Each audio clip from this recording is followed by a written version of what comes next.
Hi everybody. So it's Sunday and it's our single parent story. Myself, James, and Tosh Britton are going to be sharing our first outing as a single person. So, James, we're going to test your memory now. Can you remember our first big outing as single pals? Just about, I think, yeah, which is not necessarily a good thing, is it? Because you think the first big blowout, you'd be that hammered, you wouldn't be able to. Yeah, I can remember some of it. Yeah, little bits. Were you nervous? No, I wasn't nervous. I think because it was that much of a massive relief that I'd separated from my ex, and she'll say the same about me. But it was almost like being set free, from the shackles of marriage and going back to try and relive your youth and realizing that you passed it. Things have changed, moved on. Changed so much, but I still had a good time. And I think Steele say as well, for a few months we just kind of went a bit wild and went in various towns of the northwest and sampled the nightlife, didn't we, Steve? But the first one, it was good, wasn't it? It was a typical kind of Steve of old, like I think I rang him to tell him I was single, and the first thing in mind was let's go out, because he'd been single for a few months as well, and it was like we had his wingman within the house. So I was getting dressed the minute he said let's go out. Yeah. Oh, I'm there. I love that. So we went out into Preston, which is where James lives. We did, yeah. Go on, James. I'll let you carry on. I think we soon realised that.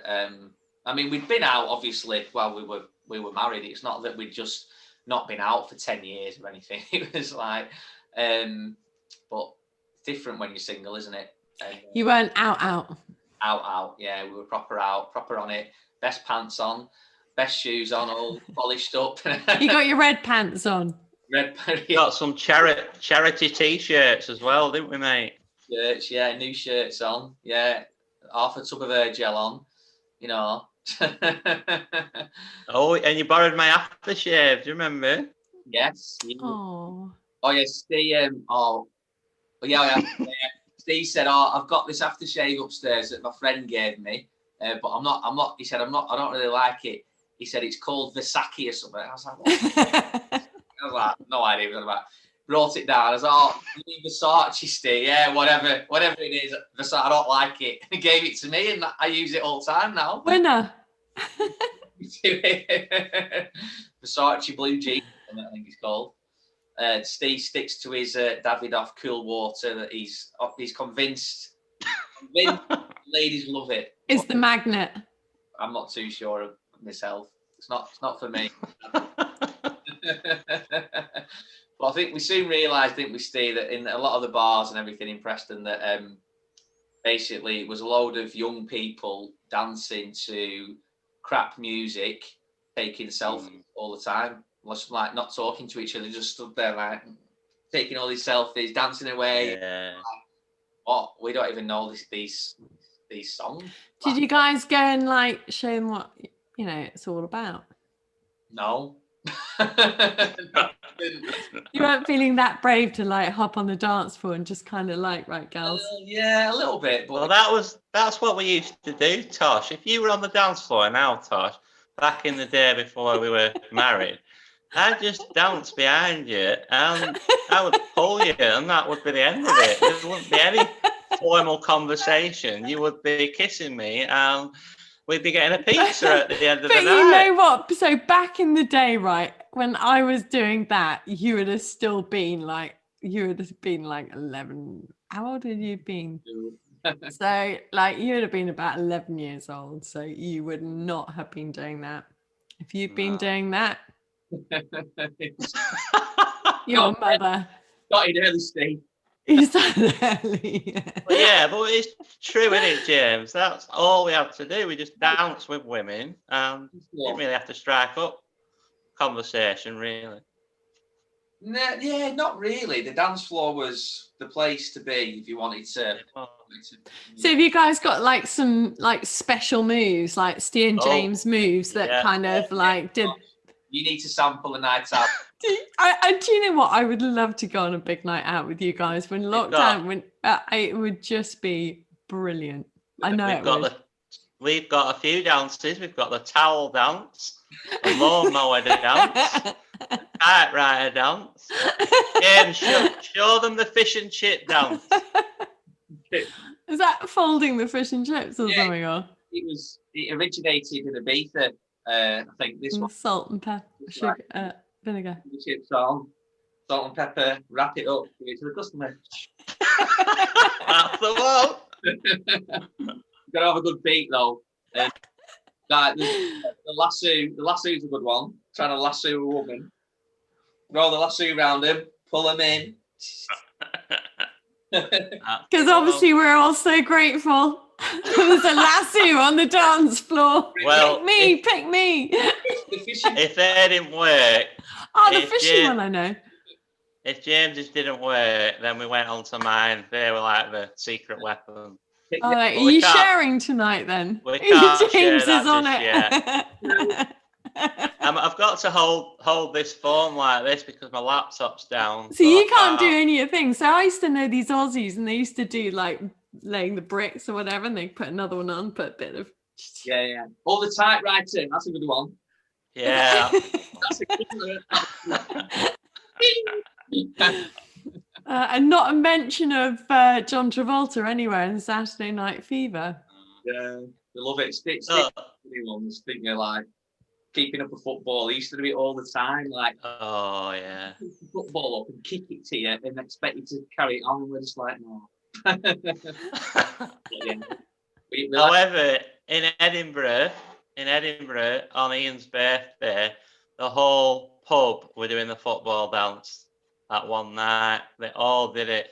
And then right at the end, this girl picked it up, an invisible football, and kicked it out of the window of the pub. And that ended the dance. You had to do it. Yeah, the like Steve said, the one that we used to do a lot was just like backing into somebody. That was the, like shimmying backwards and then like you feel you wiggle, you thought, oh yeah, I'm in here. You got the wiggle back, you got the shimmy back. Then I'm gonna turn around now and grab them. It used to be so easy back in the day, but also there were so few chances where you had to, I don't know. I'm going back a few more years as well, but there was that opportunity and that odd disco or whatever you went to for the club nights, obviously. But I'm really going back in the day now. But it was like you'd wait months for them. Right, I know what you mean. Yeah. However, but club nights, we always used to.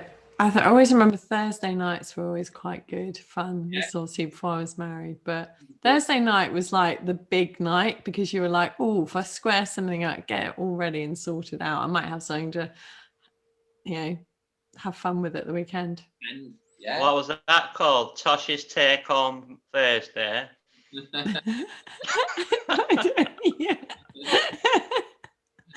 I don't know. Anyway, let's get back to the story. So, me and James soon discovered after about 2 hours that there was no real dancing, there was no opportunity. So I said, we're going to have to talk to these women. So I went over to this girl and I just cooked this up myself and it went down like a lead balloon. And I said, so I'll try it on you, Tosh. On me. Are you ready? I'm walking over to you. Hey, your legs must be tired. I don't know where to go with that. I think if I had a couple of drinks... You should have said why. Oh. All right. If But I it had wouldn't a work couple, with if you. I had a couple of drinks, it probably would have worked, and I would have gone, why? Why, Because you've been Steve? running. Because you've been running through my mind all night. Oh my god. Oh dear. What was the take up rate from that? 0.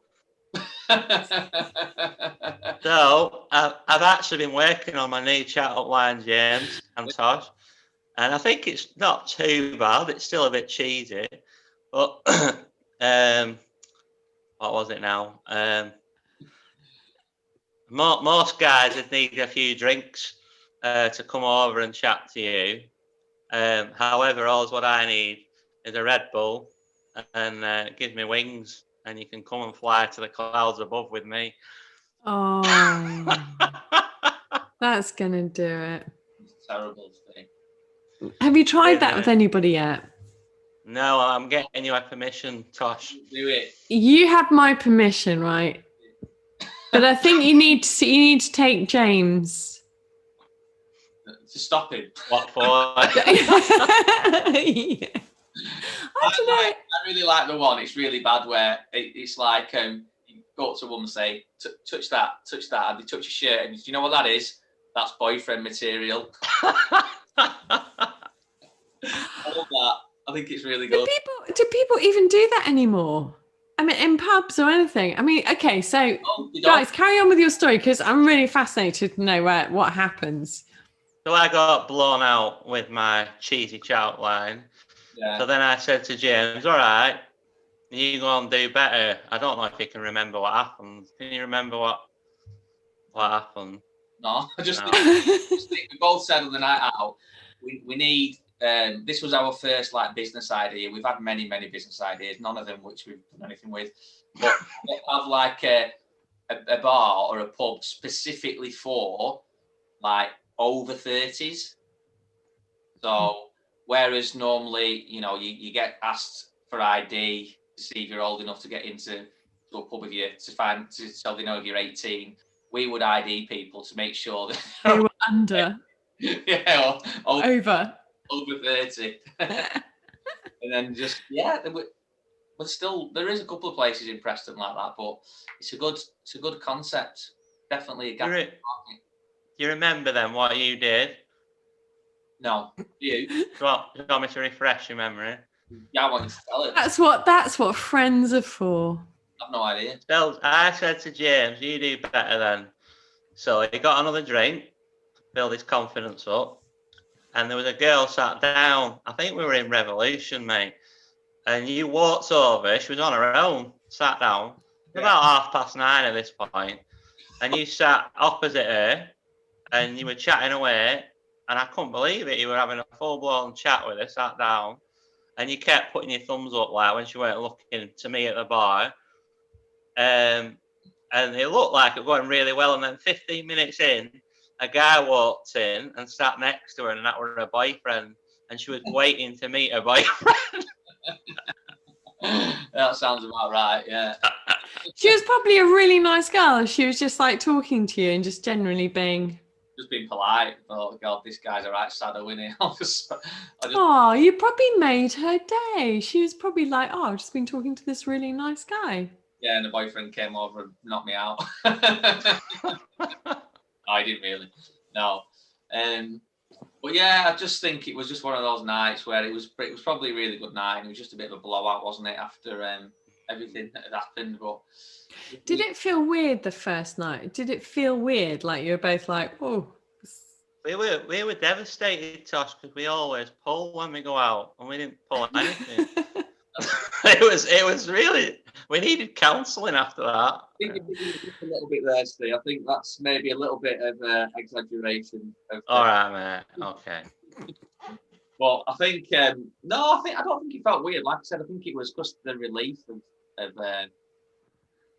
splitting up with our exes was kind of like the overwhelming feeling and being free to kind of go out and have fun. So then I said to James, it's the town that's wrong. We need to go to Liverpool. Yeah. So I paid for a hotel in Liverpool. Again, spare of the moment. spare of the moment thing. Didn't give James much warning. Pulling a china shop job, and we went to Liverpool, didn't we? And how was Liverpool for you both? It was good. It was a bit eventful. Was there a fire alarm or something in the hotel that we stayed in? Somebody went in our room, yeah. Somebody went in our room, we think, and someone who worked there or something. We had a bit of an argument, didn't we, the day after with somebody in the hotel. While we were on our night out, somebody was in our room. Yeah. The door, we got back in the door. We got back and the door was open. That was it. That's a bit weird. They said there'd been a fire alarm. That was it. That's right. We had to check the rooms or something, and we were like a bit suspicious about it. And yeah, it was a bit weird, wasn't it? And Steve made me go on a bike ride during the day, which was a bit stressful, wasn't it, Steve? Yeah, very. You hired the bike for 2 hours, Tosh. I didn't realise James could only last 20 minutes. He hadn't run his marathon yet. No, I still haven't. But we did have a better success rate in Liverpool, didn't we, James? Right. So what's the thing from a bloke's point of view, right? You're going out, you just like split up or your drawers or separated, whatever. And what were did you both kind of go, we're just going to be open and say we got divorced, or did it feel weird saying that? No, not really. Felt quite good. And did you find that there were girls or ladies or women or who wanted to talk to you about it, or were they just kind of?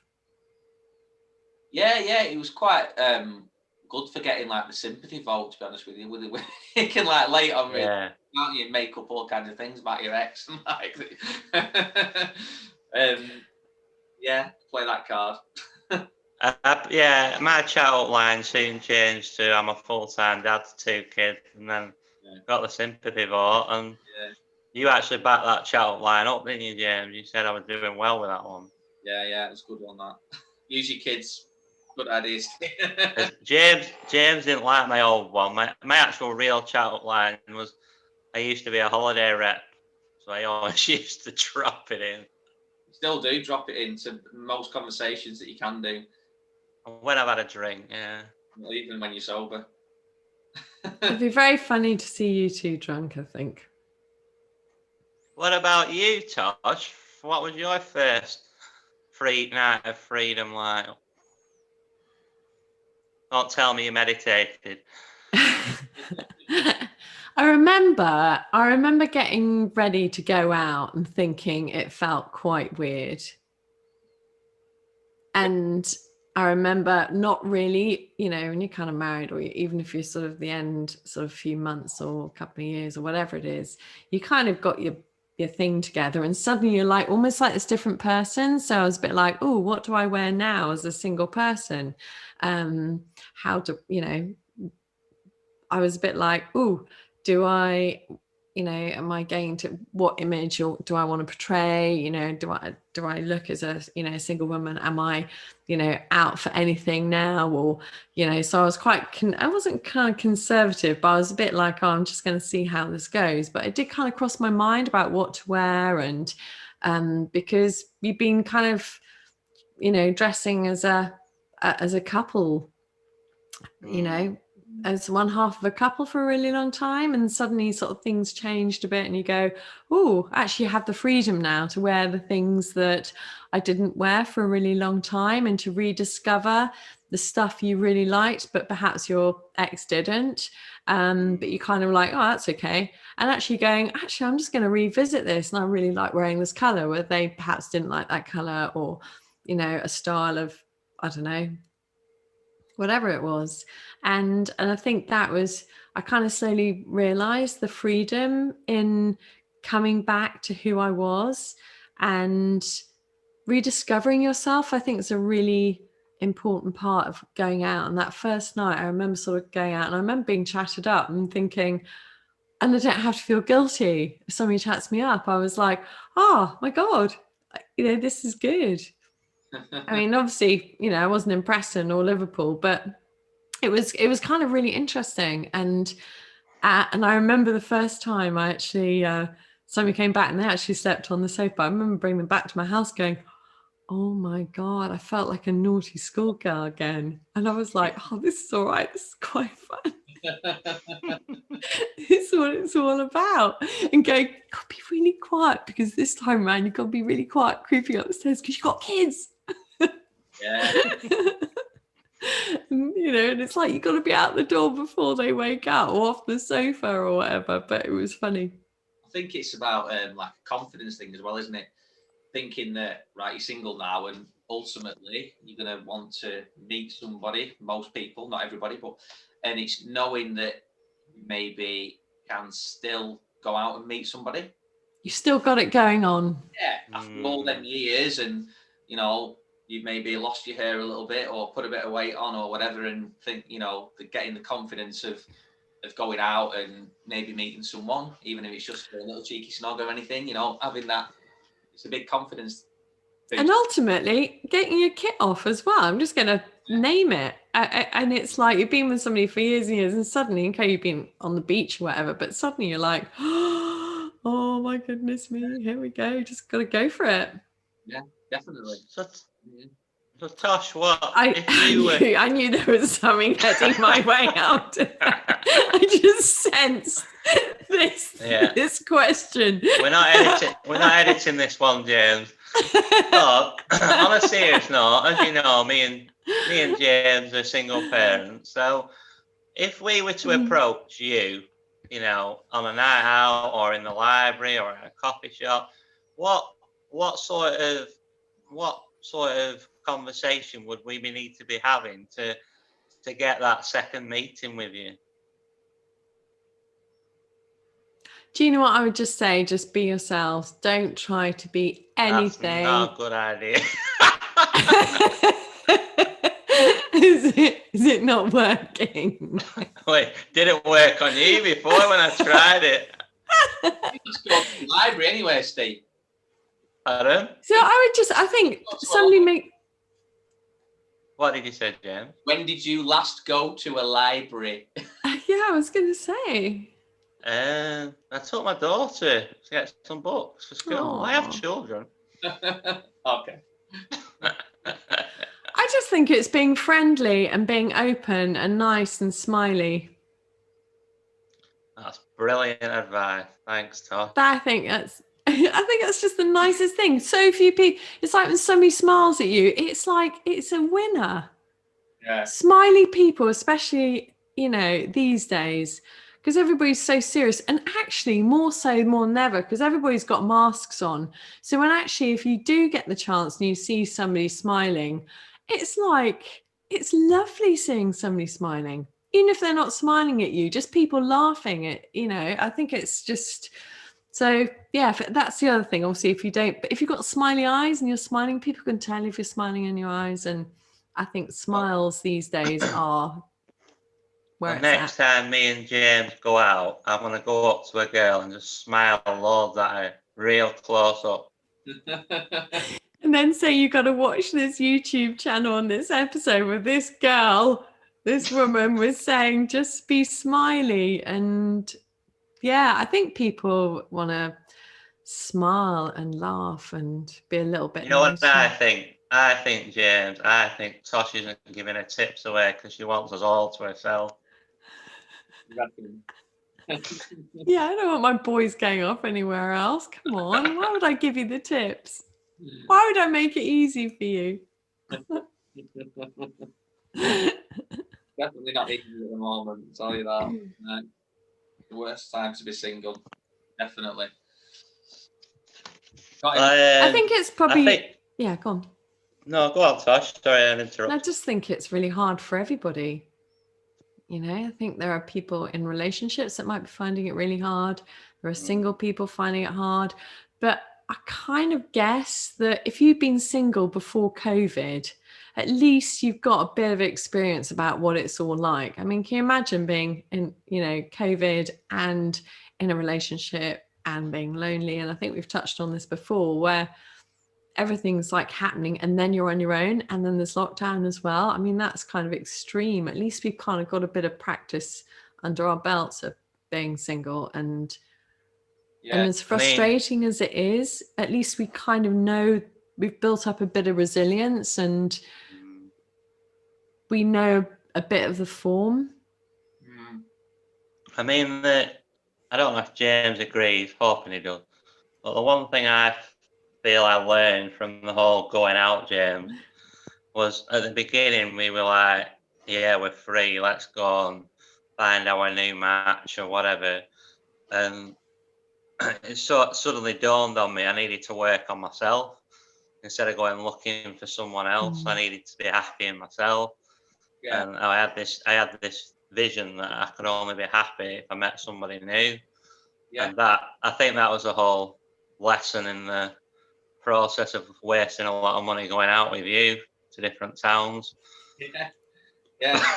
It's still good. It's still good having a night out, isn't it? Now and again, don't get me wrong. It's still enjoy it. And at the moment, if there was a nightclub open with a dance floor and proper music, I'd be there, definitely. I'd be there. I think most of this country would be there as well, wouldn't they?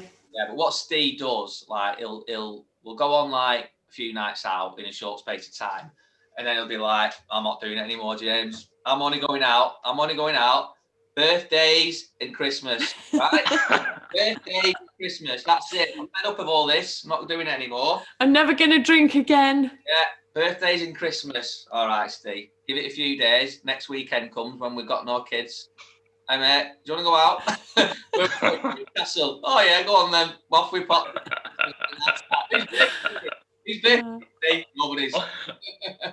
Newcastle's the place to be. Off we go. But I think I was just thinking, I love that. I love the fact that you two are like on your nights out. But it's a really interesting point, isn't it? When people just go out because they don't want to be on their own, or they don't want to be sitting and and doing a bit of work on themselves, whether that's just sort of trusting that they'll be okay, and that actually hanging out themselves is not so bad, and actually you're a good person to hang out with. And it's not to say we can't have interaction with people, but I think it's, if you're finding, obviously this conversation is just not even relevant anymore because you can't go out whenever you want to really anymore. But,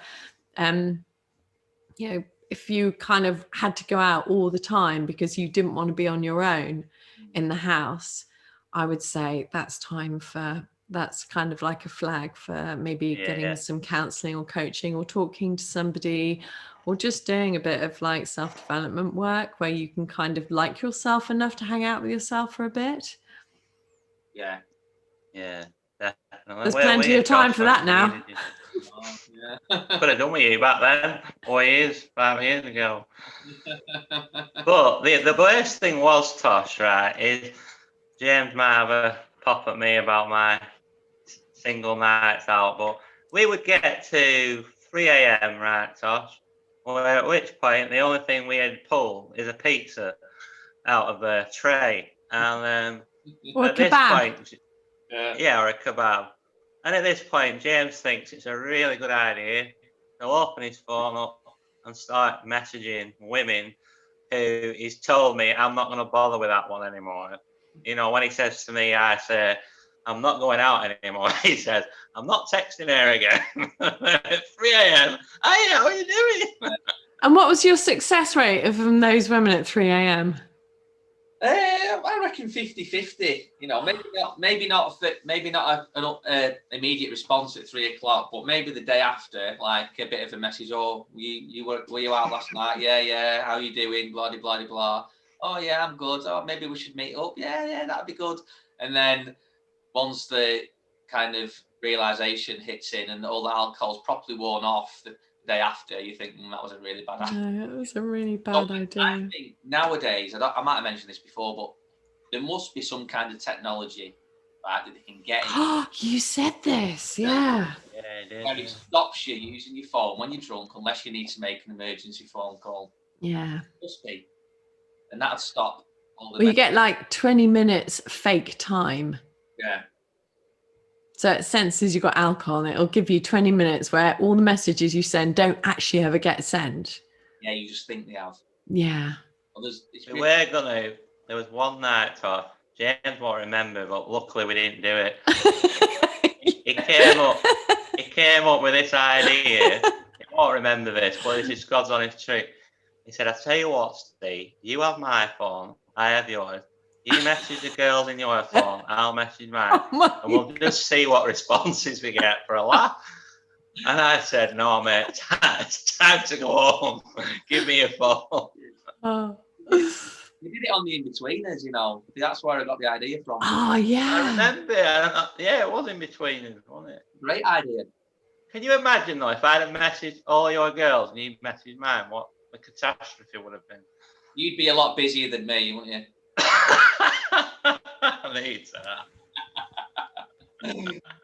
Oh dear, funny times. Thing is, though, I'm glad he hasn't got my phone now, because if you're messaging Tosh, he'd blow my game over. No, you can't have that. No. I've only got to wait 6 months, and then I'm going to meet the kid. I know. There you go. Fantastic. I think what we soon realised, Steve, is that we needed to kind of explore other avenues, didn't we? Yeah. We joined, like I did. We joined groups, didn't we, to try and meet people. Was one of them. Which I joined a mums group. I'm really impressed. Sex men, but not many. It was called Mush Mums.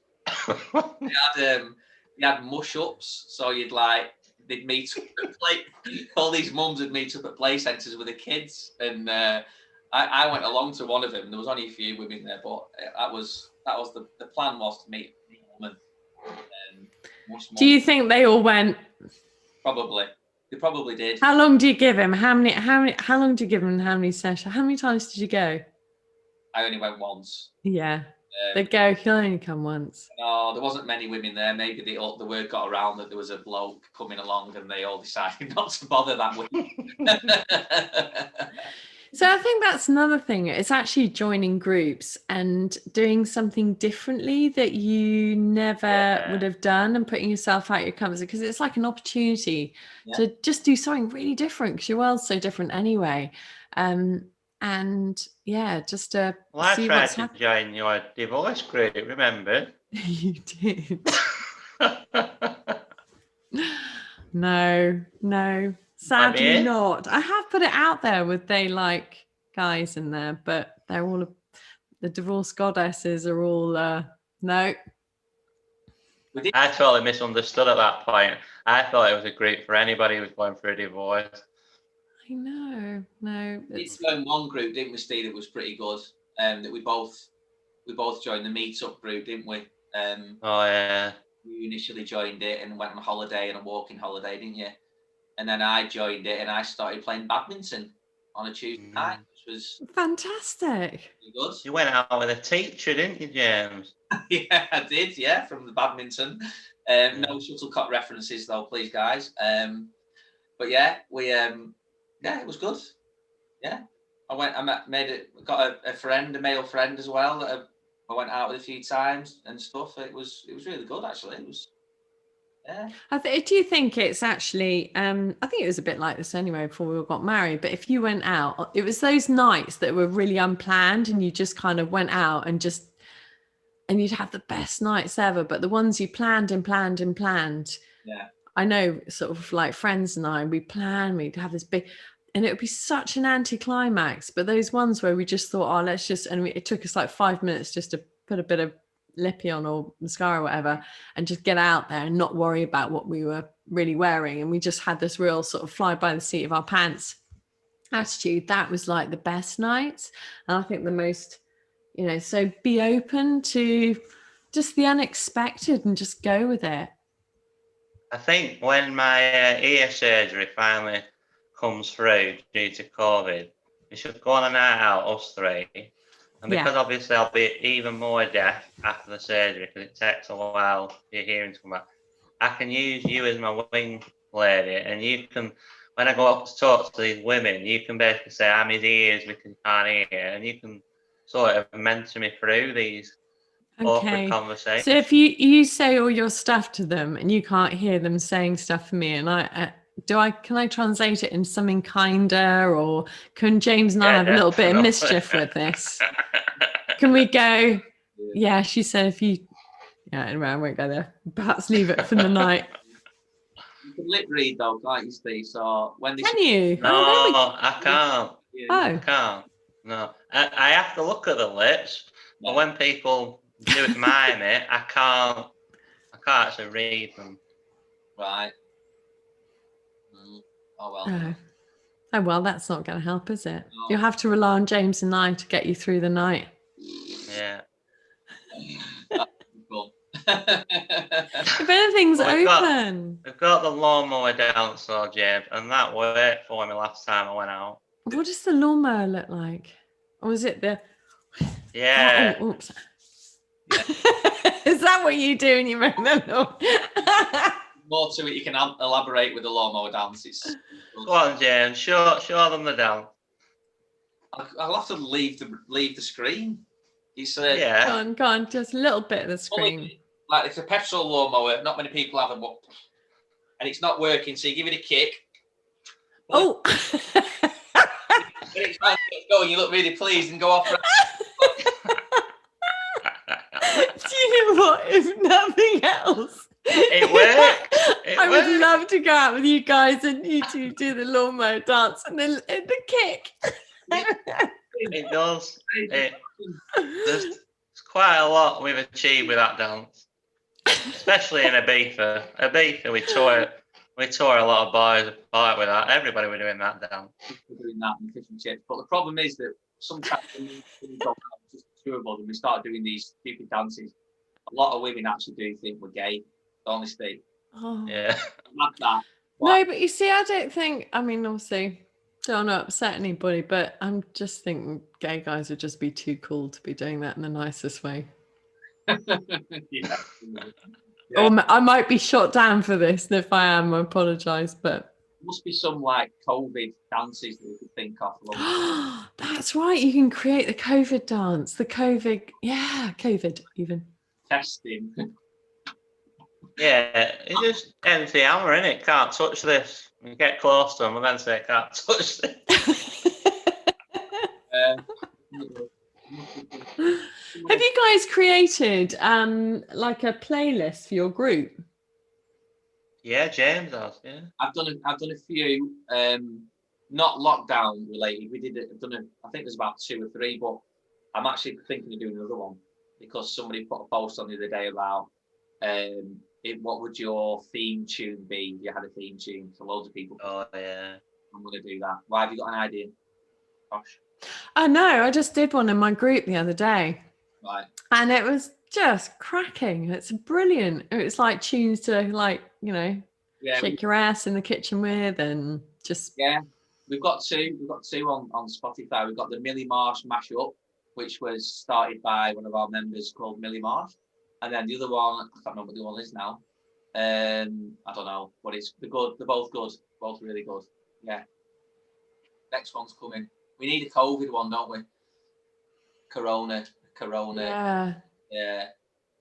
Playlist. Speaking of songs, as you know, we'd always really want to do a Christmas single parent song at some point, whether it's this year or next year. But we definitely want to do one. Yeah, I told you my idea. 12 Days of Christmas. What, with a lawnmower down? No. Oh my God, have you seen those two dads on YouTube doing it? No.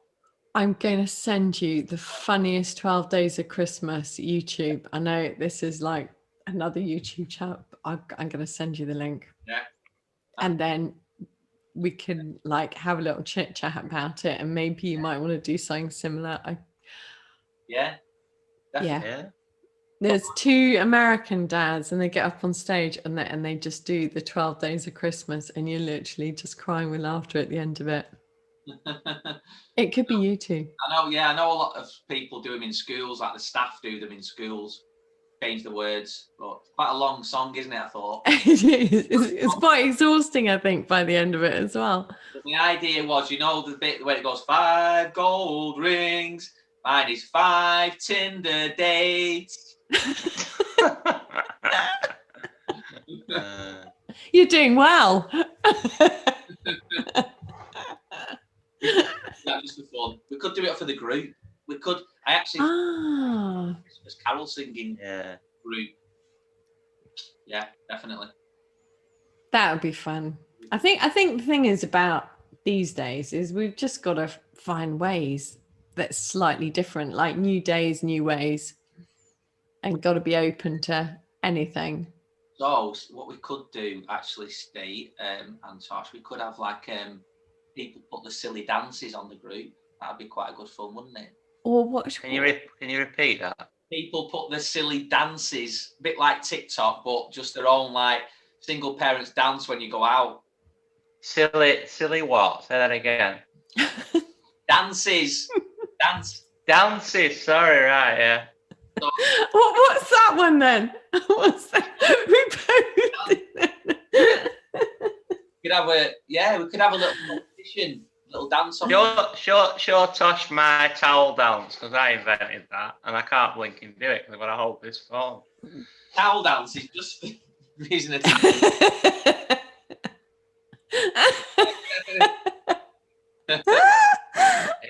It looks better when I do it, Tosh. Good one. I think it was you or somebody. It used to be the parking the bus. I like that one. When you'd like backing into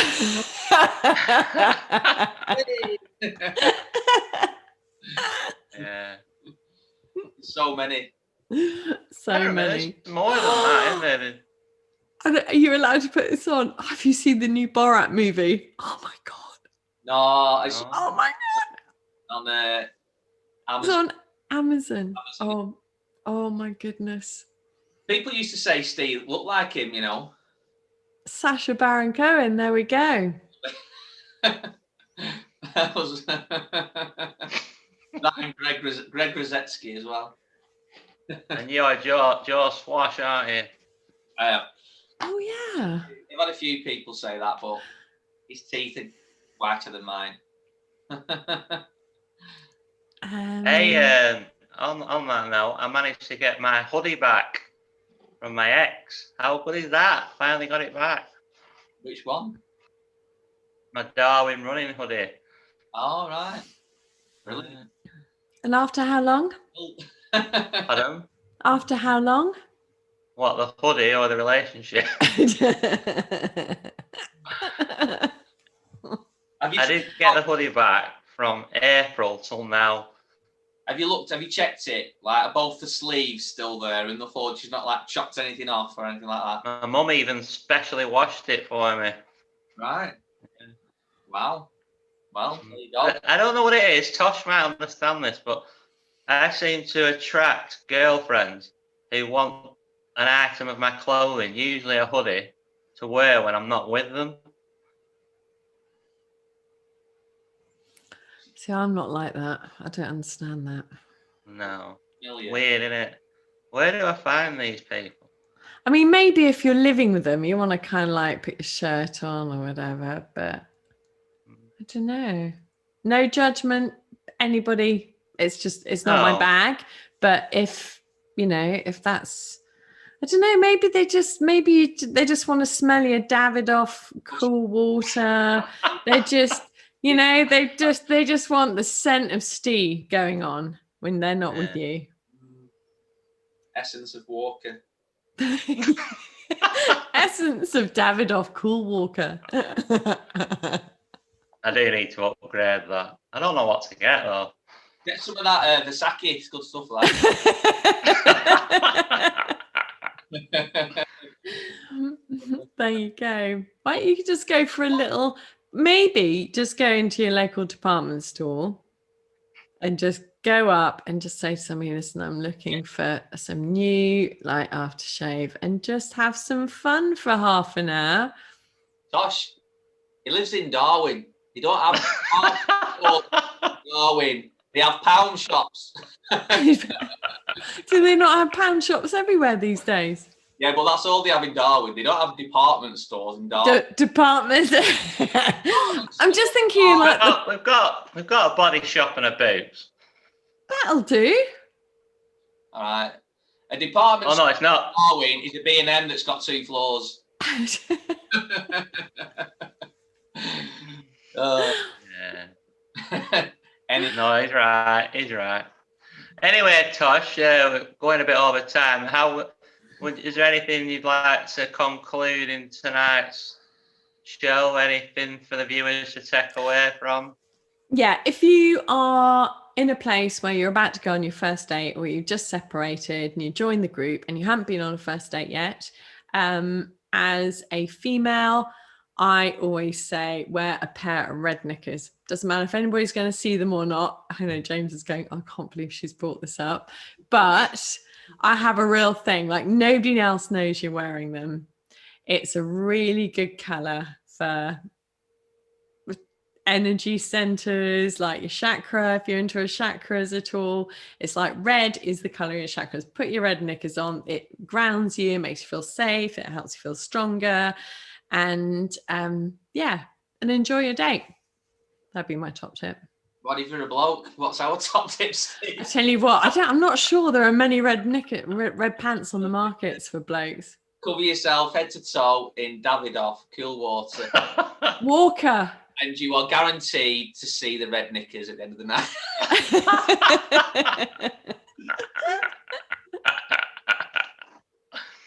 Well, make sure you've healed first before you go on these crazy nights out.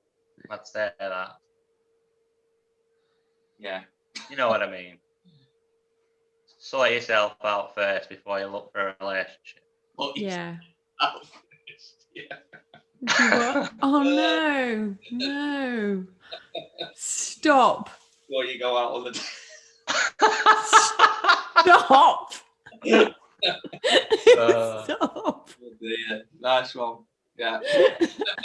Right, on that note, everybody, we'll love you and leave you. Don't forget, like and subscribe if you like to. And check us out on Instagram, single.parents.united and Single Parents United on Facebook. Bye. And see you on Tuesday. Bye. Bye. Bye.